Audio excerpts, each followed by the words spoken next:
அனைவருக்கும் வணக்கம்.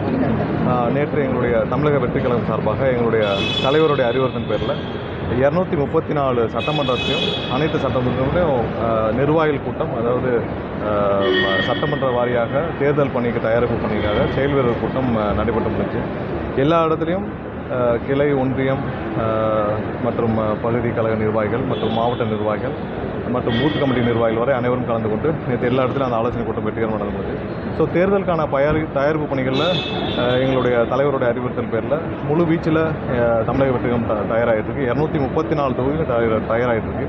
நேற்று நல்ல உற்சாகமாக நடந்து முடிஞ்சிருக்கு. கண்டிப்பாக அடுத்து வர்ற ஒவ்வொரு வாரமும் இது மாதிரியான பயிற்சி முகாம்கள், ஆலோசனை கூட்டங்கள் நடைபெறும். எந்த நேரத்தில் தேர்தல் வைத்தாலும் அதை சமாளிக்கும் அளவிற்கு கட்சியை தயார் பணியில் தலைவர் வைத்துக் கொண்டிருக்கிறார். நன்றி. வேறு ஏதாவது கேள்வி?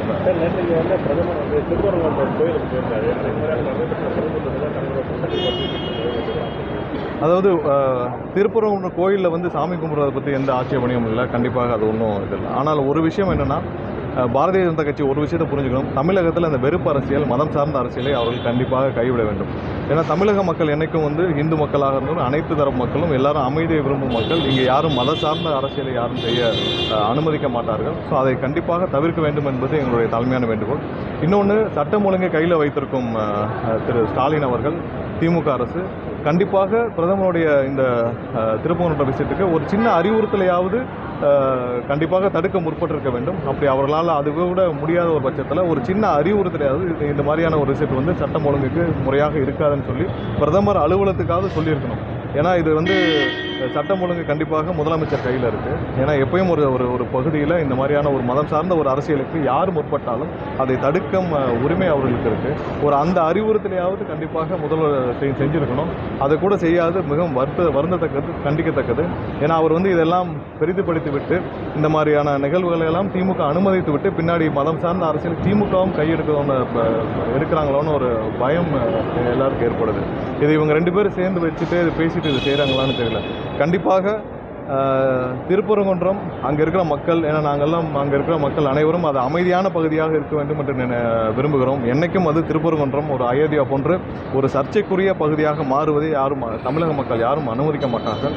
அங்கே யாருக்கும் எந்த சங்கடம் கிடையாது. எந்த மத வழிபாடுகளும் இல்லை வேறு எந்த மத வழிபாடுகளும் இல்லை அங்கே இருக்கிற மசூதியின் வழிபாடுகளும் யாருக்கும் எந்த சங்கடம் கிடையாது. அமைதியாக தான் இத்தனை வருஷமாக இருந்துச்சு.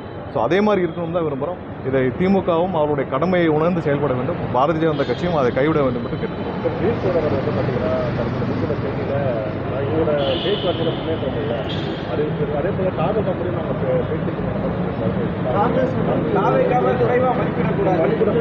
இல்லை, அதாவது தமிழக வெற்றிக் கழகத்துடைய கள நிலவரம் என்னன்றதான் திரு கிரீஷ் அவர்கள் அன்றைக்கி சொல்லியிருக்கிறார். இது அவருக்கு மட்டும் இல்லை, எல்லாருக்குமே தெரியும். அதாவது இன்றைக்கி இருக்க திமுகவுடைய தலைவர் ஸ்டாலின் அவருக்கும் நன்றாக தெரியும். அவருக்கு காங்கிரஸ் மட்டும் இல்லை என்றால் திமுகவால் அதிகபட்சம் 25 தொகுதியை தாண்ட முடியாது. இதுதான் இன்றைக்கி இருக்கிற கள நிலவரம். ஏன் 2006 காங்கிரஸ் இல்லாமல் திமுக அதிகபட்சம் ஒரு 30 தொகுதி ஜெயிச்சிருக்குமா? அன்றைக்கி காங்கிரஸ் இல்லை என்றால் 30 தொகுதி கூட தாண்டி இருக்காது. இதே நிலைமை தான் இன்றைக்கி திமுகவுக்கு இப்போயும் இருக்குது. அவங்க நல்லாவே தெரியும். அதனால் திமுக கண்டிப்பாக கலைஞரும் எல்லாருக்கும் நல்லா தெரியும். அதை தான் அவர் ரிஃப்ளெக்ட் பண்ணியிருக்கிறாரு. மற்றபடி அவருடைய பேச்சுவார்த்தையை பற்றி பேசுகிறதுக்கோ இல்லை அதுக்கோ நமக்கு உரிமை கிடையாது. இல்லை, அந்த மாதிரி ஏதாவது கண்டிப்பாக ஏதாவது பேச்சுவார்த்தைகள் எங்களுடைய தலைவர் வழியில் தலைவரிடமிருந்து ஏதாவது இருந்தால் எங்கள் தலைவர் வழியாக சொல்லும்போது ஒவ்வொருவரும் சொல்லும்போது காங்கிரஸ் வழக்கை தாவக அழிவார்கள் அங்கீகரித்து வராங்கன்னு சொல்லி தொடர்ந்து சொல்லிட்டு வராரு. என்னன்னா காங்கிரஸ் எனக்கு எப்போயுமே ஒரு நேச்சுரல் பார்ட்னர். தமிழக மக்கள் எப்பவும் விரும்புகிற ஒரு கட்சி, இந்தியாவே ஒரு கனெக்ட் பண்ணுற ஒரு கட்சி. காங்கிரஸ் கட்சி இந்தியாவே ஒரு கனெக்ட் பண்ணுற ஒரு கட்சி. காங்கிரஸ் கட்சினால தான் இந்தியாவில் இன்றைக்கும் ஒற்றுமை நிலைநாட்டப்பட்டு வருது. இந்தியாவை கனெக்ட் பண்ணுற ஒரு ஒற்றுமையை நிலைநாட்டுற ஒரு கட்சி காங்கிரஸ் கட்சி. எப்போயும் தமிழக மக்கள் ஏற்றுக்கொண்ட ஒரு கட்சி. கண்டிப்பாக காங்கிரஸ் கட்சி இத்தனை வருஷம் 25 வருஷங்கிட்ட திமுகவோட கூட்டணியில் இருக்காங்க. அவங்க கடைசியாக கேட்குறது அவங்களுக்கு ஒரு பேசிக் மரியாதை வேணும்னு கேட்குறாங்க. அவங்க கான்ட்ராக்ட் கமிஷன்லாம் கேட்கல. ஸோ அந்த மரியாதை கூட இல்லாத பட்சத்தில் தான் இப்படி ஒரு சூழ்நிலை ஏற்பட்டிருக்கு. இந்த சூழ்நிலை ஏற்படுத்த வேறு யாரும் இல்லை, திமுக தான். திமுகவுடைய அமைச்சர் ராஜகண்ணப்பனும் அவங்களுடைய மாவட்ட செயலர் கோ தளபதி இவங்கெல்லாம் சேர்ந்து தான் இப்படி ஒரு சூழ்நிலை ஏற்படுத்தினாங்க. அது திமுக தலைமை சொல்லி தான் ஏற்படுத்திருக்கணும், இல்லாட்டி நேரம் ஆக்ஷன் எடுத்துருக்கோங்க. இல்லாட்டி திரு ராஜகண்ணப்பன் மீதோ இல்லை கோப தளபதி மீதோ என்ன ஆக்ஷன் எடுத்தாங்க? அவர்கள் ரொம்ப மரியாதை இல்லாமல் ரொம்ப கேவலமாக பேசுனதுனால தான் இப்படி ஒரு சூழ்நிலைக்கு எல்லாரும் தள்ளப்பட்டிருக்காங்க.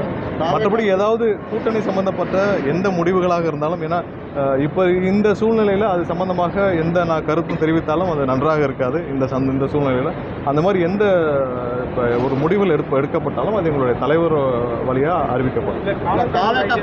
கூட்டணிக்கு வந்து காங்கிரஸ் வரதை நீங்கள் விரும்புகிறீங்களா? இல்லை, அது மக்களும் எங்களுடைய தொண்டர்களும் எங்களுடைய தலைவர் எப்படியோ அதை முடிவு பண்ணுவாங்க. அது பின்னாடி காலம் இருக்குது, நிறைய காலம் இருக்குது.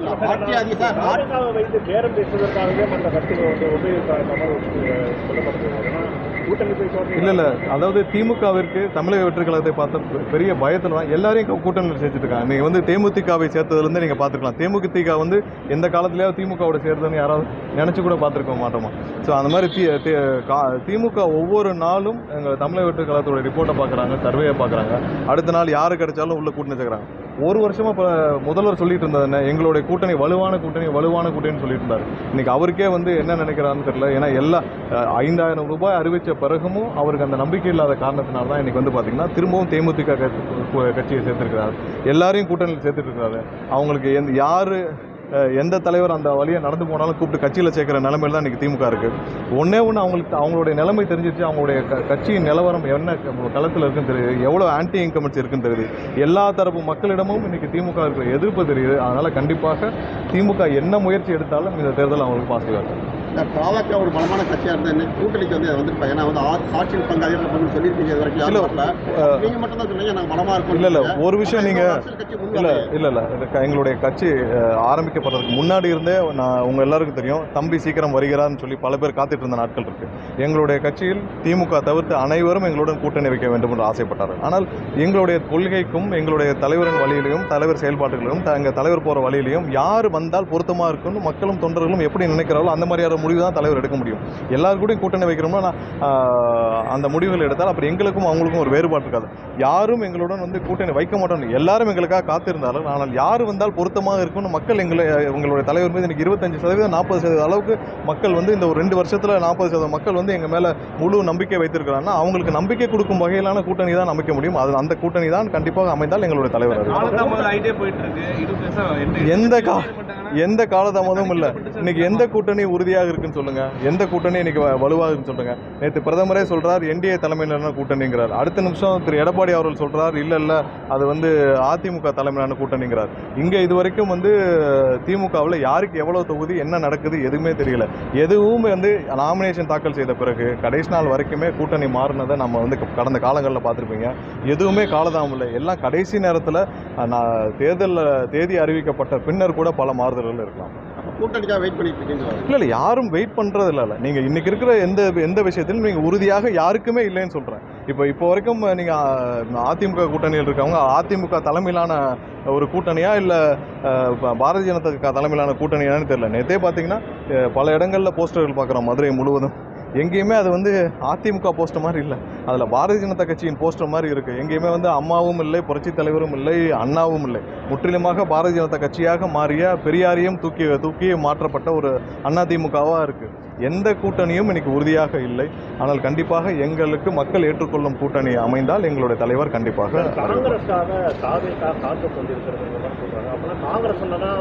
நான் வந்தப்போ உங்கள்கிட்ட சொல்லிட்டேன், 234 தொகுதியிலையும் எங்களுடைய தலைவர் எங்களுடைய கட்சியை தயார் செய்து வைத்து கொண்டிருக்கிறார். கண்டிப்பாக நாங்களும் 234 தொகுதியிலும் தயாராக இருக்கிறோம். கண்டிப்பாக நல்ல கூட்டணி, மக்கள் விரும்பும் கூட்டணி அமைந்தால் அதை அறிவிப்போம்.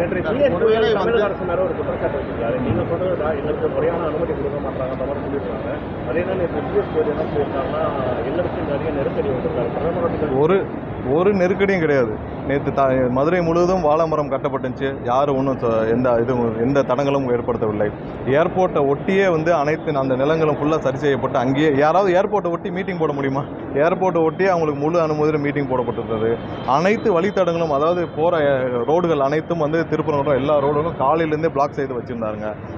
அவங்களுடைய தங்கும் அனைத்து ஹோட்டல்களும் ஜிஆர்டிலும் எல்லா ஹோட்டலுக்கும் முழு பாதுகாப்பு கொடுக்கப்பட்டிருந்துச்சு. அவர்களே யாரும் வந்து யாராவது அனுமதி கொடுத்த இது வரைக்கும் கேட்டு பாருங்கள், மதுரையில் யாராவது இருந்தால் நீங்கள் உங்களுடைய அங்கே இருக்கிற எஸ்பிகிட்டையும் கமிஷனர்ட்டையும் கேட்டு பாருங்கள். எங்கேயாவது ஒரு இடத்துல அவங்க வந்து ஸ்டெபிலிட்டி சர்டிஃபிகேட் கொடுத்தாங்க. எங்களுடைய கூட்டம் எல்லாத்துக்கும் வந்து பிடபிள்யூடி நாங்கள் ஸ்டெபிலிட்டி சர்டிஃபிகேட் வாங்கணும். இது வரைக்கும் இப்போ இருக்கிற திமுகவும் சரி, பாரதிய ஜனதா கட்சியை தொழில் வேறு யாராவது அதிமுகவோ ஸ்டெபிலிட்டி சர்டிஃபிகேட் பிடபிள்யூடி வாங்கி கொடுத்துருக்காங்களா? நாங்கள் பிடபிள்யூடி ஸ்டெபிலிட்டி சர்டிஃபிகேட் வாங்கி கொடுத்தா தான் எங்களுக்கு அப்ரூவ் பண்ண முடியுது. ஒவ்வொரு இடத்துலையும் நாங்கள் டாக்குமெண்டேஷன் ஒர்க்கே எங்களுடைய மாவட்ட செயலாளர் வந்து 20 நாள் 30 நாள் ஏதோ வந்து பெரிய இந்த கான்ட்ராக்ட் எடுக்க போகிற மாதிரி டாக்குமெண்டேஷன் ஒர்க்கே வந்து 20 நாள் போயிட்டுருக்கு. ஸோ இதெல்லாம் வந்து வேறு எந்த கட்சியும் கிடையாது. இவங்க அனுமதி கடிதம் மட்டுமே கொடுத்துருப்பாங்க. அதுவும் வந்து ஒரு இன்ஃபர்மேஷன் லெட்டராக தான் இருக்கும். யாருக்கும் அவங்களுக்கு ஏதோ இது மாதிரியான கண்டிஷன் போட்டு ஏதாவது லெட்டர் கொடுத்துருக்காங்க. இப்போ அவங்களுக்கு பிரச்சனைகள் இருக்குன்னு சொல்கிறாங்க பியூஷ் கோயல் அவருக்கு. இது மாதிரியான கண்டிஷன் எத்தனை கண்டிஷன் போட்டு அந்த லெட்டர் வந்து பியூஷ் கோயல் அவர்களுக்கு கொடுத்துருக்காங்கன்னு சொல்லுவாங்க. ஒன்றுமே இருக்காது. அவங்க வந்து ஒரு இன்டிமேஷன் லெட்டர் தான் கொடுத்துருப்பாங்க. பாரதிய ஜனதா கட்சியும் அது அதிமுக கூட்டமா பாஜக கூட்டமான்னு தெரில. ஆனால் அங்கே நடந்த கூட்டத்துக்கு ஒரு இன்டிமேஷன் லெட்டர் தான் கொடுத்துருப்பாங்க. அவங்களுக்கு இந்த கண்டிஷன்ஸில் ஏதாவது வந்துன்னா ரிலீஸ் பண்ண சொல்லுங்கள். எத்தனை கண்டிஷன்ஸ் வச்சு அவங்களுக்கு லெட்டர் கொடுத்தாங்கன்னு சொல்லி இது வரைக்கும் அந்த மாதிரியான இது எந்த கூட்டத்துக்கும் கொடுக்கப்படவில்லை, எங்களை தவிர்த்து. ஒருவேளை திமுக கூட்டணியிலிருந்து காங்கிரஸ் கேட்குற தொகுதி கிடைக்கலன்னா வெளியே வந்த பிறகு ஏற்றுக்கொள்ளலாம். இல்லை, அதெல்லாம் காலம் தான் பதில் சொல்லணும். இப்போ இருக்கிற சூழ்நிலையில் அந்த மாதிரி எந்த பதிலும் எந்த மாதிரியான இதுவும் சொன்னால் பொருத்தமாக இருக்காது. காலம்தான் பதில் சொல்லணும். தமிழக மக்களுக்கு எது நன்மை பயக்குமோ, எது நல்லது பயக்குமோ அது இந்த தேர்தலில் கண்டிப்பாக நடக்கும். அதுக்காக காத்திருப்போம். பாவேக்கார் பொதுவாக வந்து பெண்களுக்கு பாதுகாப்பு சொல்லிட்டு வரீங்க.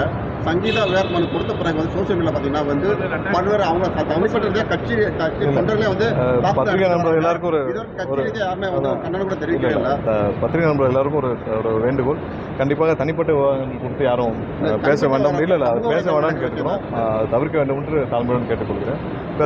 மதுரை கொண்டாக்கா மீனாட்சி அம்மன் கோயிலே பேசக்கூடிய பிரதமர் குறிப்பாக திருப்பரங்குன்றம் இல்லை, அதுதான் கடுமையான கண்டனத்திற்குரியது.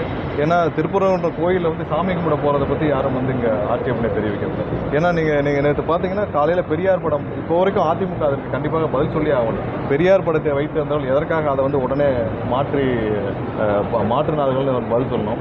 ஏன்னா ஒவ்வொரு இடத்துலையும் நாங்கள் வந்து கண்டிப்பாக மதுரை மக்களும் சரி, தமிழக மக்களும் சரி, திருப்பரங்குன்றம் அமைதியாக இருக்க வேண்டும் என்று தான் விரும்புகிறார்கள் தவிர்த்து யாரும் அதை சர்ச்சைக்குரிய இடமாக மாற்ற வேண்டும் என்று யாரும் விரும்பவில்லை. இப்போ வரைக்கும் திருப்பரங்குன்றம் போனோம்னா எல்லாம் சந்தோஷமாக போயிட்டுருக்கோம். இனிமேல் திருப்பரங்குன்றம் பேசினாலே ஒரு சர்ச்சையாக ஒரு நிலைக்கு அவங்க வந்து தள்ளிட்டாங்களோன்னு எல்லாருக்கும் தோணுது. கண்டிப்பாக இது கண்டனத்திற்குரியது. இந்த மாதிரியான அரசியலை பாரதிய ஜனதா கட்சி கண்டிப்பாக கைவிட வேண்டும் என்று கேட்டுக்கொள்கிறோம். இப்போவும் சொல்கிறோம், தமிழக அரசு கண்டிப்பாக இந்த நிகழ்ச்சி வந்து ஒரு வாரத்துக்கு முன்னாடியே தெரியும். இந்த மாதிரி பிரதமர் போகிறாங்க. சட்டம் ஒழுங்கு யார் கையில் இருக்குது? இவங்க வந்து கண்டிப்பாக கோர்ட்லையாவது போட்டிருக்கணும். இல்லை திமுக அரசு இதற்கு ஒரு எதிர்ப்பாக தெரிவிச்சிருக்கணும். இல்லை அவர்கள் வந்து பிரதமர் அலுவலகத்துக்கு அவங்களுடைய அறிவுறுத்தலையாக கொடுத்துருக்கணும். இது வேண்டாம், இது வந்து தேவையில்லாத சர்ச்சைக்குரிய இடமாக இருக்கும், நீங்கள் இந்த மாதிரி பண்ணாதீங்க, நீங்கள் இந்த மாதிரி பண்ணிங்கன்னா இங்கே இருக்கிற தேவையில்லாத மக்களுக்கு தொந்தரவு ஏற்படும் சொல்லியிருக்கணும். எதுவுமே செய்யாமல் வேடிக்கை பார்த்துட்டு அப்புறம் நாளைக்கு 4 நாள் கழிச்சு யாரையாவது 2 பேரை விட்டு பேச விடுறதுக்கா இங்கே வந்து அவங்களுக்கு சட்டம் ஒழுங்கு கையில் வச்சுட்டு அவர் சீஃப் மினிஸ்டராக இருக்கிறாரு.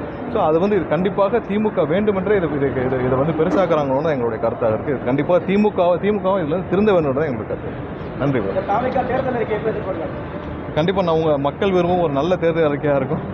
அது எல்லாம் வந்து ஒரு நோட்டிஃபிகேஷன் வந்த பிறகு தான் பார்க்கலாம். நன்றி.